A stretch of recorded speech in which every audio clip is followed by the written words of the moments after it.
que vou para Nínive. Muitos responderão ao chamado de Deus, embora ímpia como havia se tornado. Nínive não estava inteiramente entregue ao mal.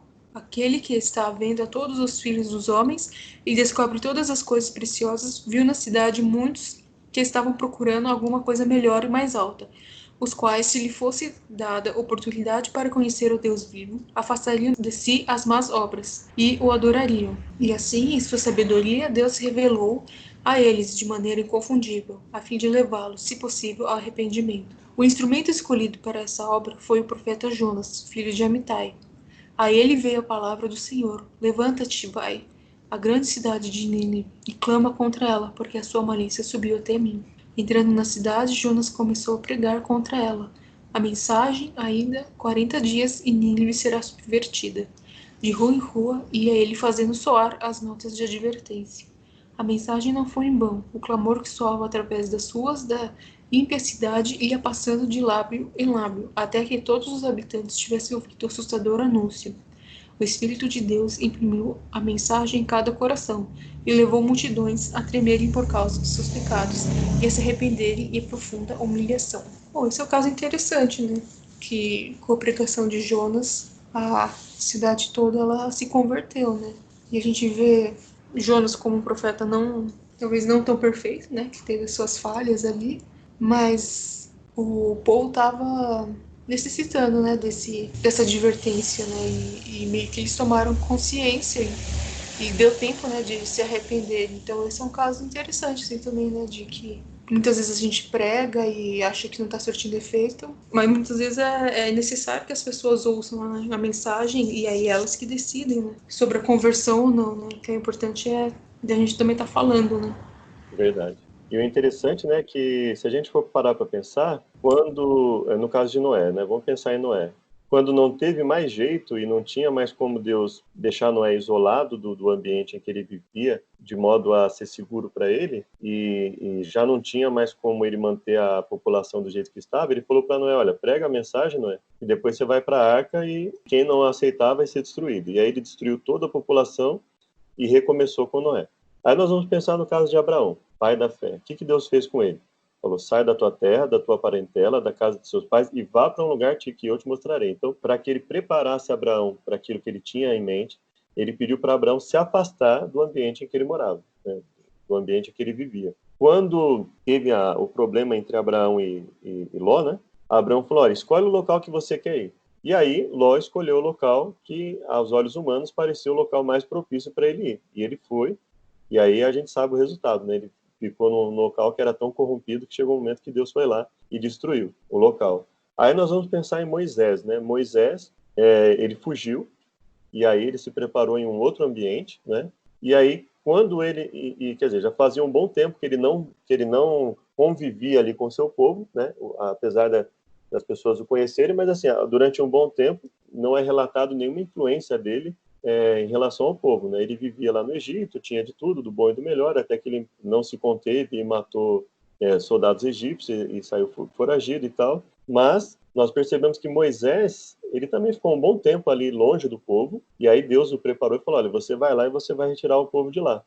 E ele conseguiu, não só, lógico, debaixo de muita luta, mas ele conseguiu a atenção do povo nesse sentido, né? O povo o acompanhou, né? Mesmo, por exemplo, se ele não tivesse exercido nenhuma influência, por mais que o povo fosse reclamão e etc., ele conseguiu exercer influência sobre o povo, né? Tanto que o povo ali, depois que, por exemplo, depois que atravessaram o mar, né? E mesmo quando eles reclamavam que o Egito era melhor e tal, você não vê nenhuma manifestação na Bíblia no sentido de que, olha, o povo resolveu voltar e abandonou Moisés. Pelo contrário, né?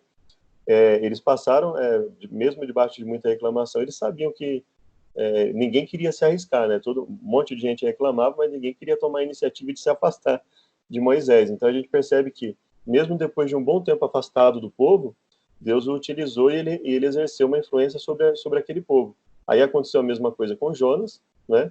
Então nós vemos exemplos de pessoas que, mesmo não tendo convivido tanto no caso de se afastar de locais que não sejam da vontade de Deus, né? Deus deixou a ordem bem clara, né? Ele não não foi apenas um pedido, né, que ele fez para Abraão. Se Abraão quisesse ter aquilo que Deus tinha disposto para ele, ele tinha que seguir o que Deus falou. E uma das coisas que Deus falou foi: sai da tua terra, da tua parentela, da casa de seus pais e vá para o lugar que eu te mostrarei, né? Então, aí ele se afastou, né? E aí ele foi para onde, de acordo, ele foi seguindo a vontade de Deus.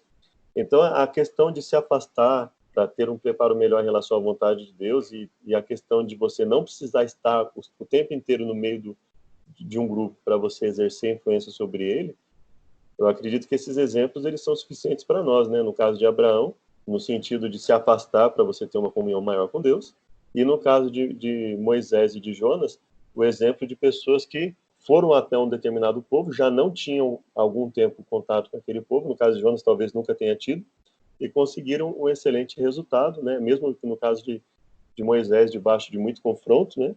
Mas ele conseguiu um resultado no sentido de libertar o povo de Deus e de auxiliar aqueles que quisessem mudança, né? A que se modificassem, né? Então a gente vê um grande exemplo aí. Esse caso de Jonas foi um caso bem forte, inclusive, né? Sim, é interessante mesmo. A gente vê isso que você falou, né? Da gente não estar totalmente inserido, né? Nas grandes cidades, né? Que nem, por exemplo, no caso de Ló, que ele estava inserido e com certeza foi difícil, né? A luta ali. E dessa importância da gente meio que ter essa comunhão, né? Meio que não tá tão recebendo tantas influências externas para a gente meio que criar forças, né? Criar essa resistência para depois, quando for pregar assim nas grandes cidades, ter também esse impacto, né? Como no caso de Moisés e também aqui de Jonas. E Moisés também, interessante que Moisés era da cidade, foi para o campo, para depois voltar só para evangelizar, para tirar o povo, né? Então, e a gente viu também que com o povo de Moisés, uma boa parte deles estavam tão enraizados com o mundo lá, que acabou se perdendo, mesmo estando no meio do povo, né? Sim. A influência que uma cidade pode fazer nas pessoas. Eu estava lendo Eventos Finais esses dias, aí eu falei com o Marcelo, com o Eduardo. Olha, Eduardo, a importância de sairmos da cidade e ir para o campo, porque a cidade influencia para o mal, né? Para a perdição. Os nossos jovens podem se perder, as crianças podem se perder, aprende tudo que é coisa ruim, palavrões, xingamento, músicas que é horrível, filmes que levam a... Os jogos hoje levam a matança. Então, os nossos jovens estão sendo influenciados para tudo que é ruim. E é uma coisa interessante que as pessoas falam assim: ah, mas você pode estar em qualquer lugar que você consegue, mas se fosse assim, Deus não teria falado para Abraão se afastar, né, da sua terra, da sua parentela, da casa dos seus pais, e não teria falado para Moisés não só libertar o povo do Egito, né, teria feito tudo lá mesmo, né, lá no Egito, né?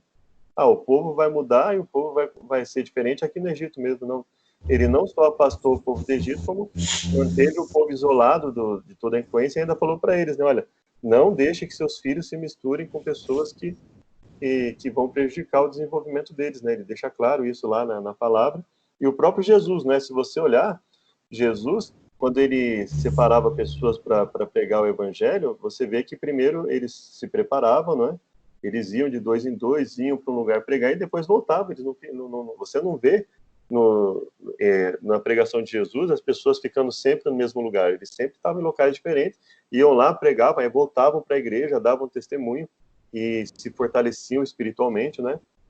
O próprio Paulo, devido à corrupção e às dificuldades da sua época, ele tinha aconselhado as pessoas: olha, bom seria que ficasse como eu, sem se casar, né? Ou seja, já naquela época, Paulo já via a dificuldade de você manter uma família em determinados ambientes e educá-los no caminho de Deus, né? Então, a ponto dele falar para as pessoas que bom seria que elas não se casassem, né?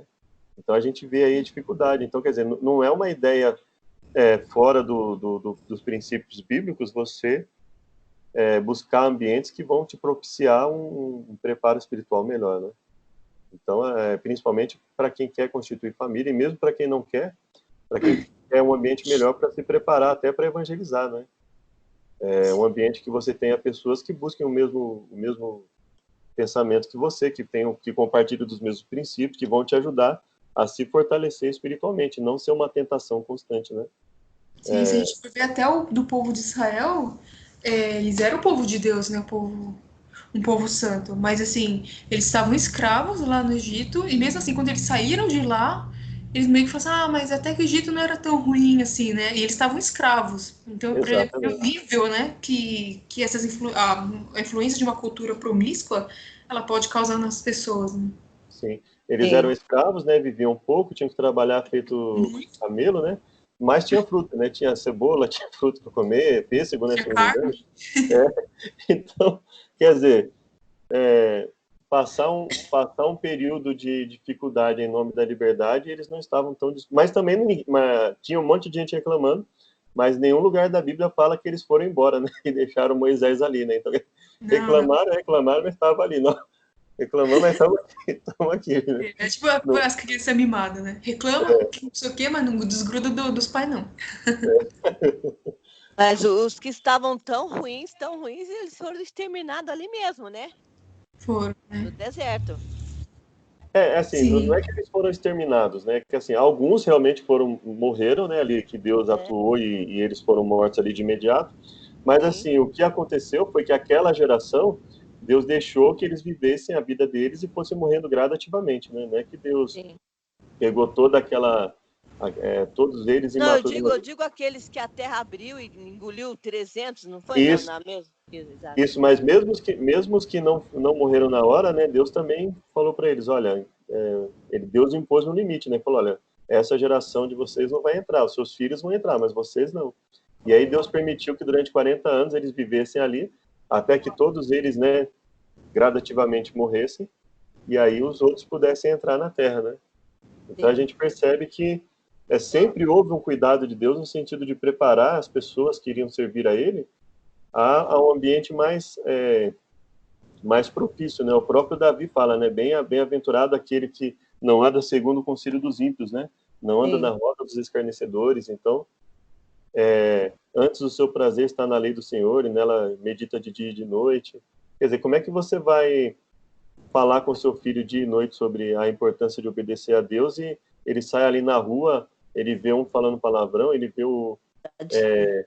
um outro ali com 10, 11 anos já está ali namorando como se fosse um adulto praticamente e Sim. falando de músicas pervertidas. Então, assim, é um ambiente totalmente ruim, né, prejudicial. Então, é difícil alguém que, tendo lido alguma coisa na Bíblia com relação à busca de mudança de vida, acha que não vai ter influência nenhuma, né? Ah, não, onde é que você estiver, você não vai ser contaminado. Claro que vai. A Bíblia fala que é assim, né? Que nós temos que ter o cuidado onde nós vamos estar, né? Sim. Quem tá de pé, cuide pra que não caia, né?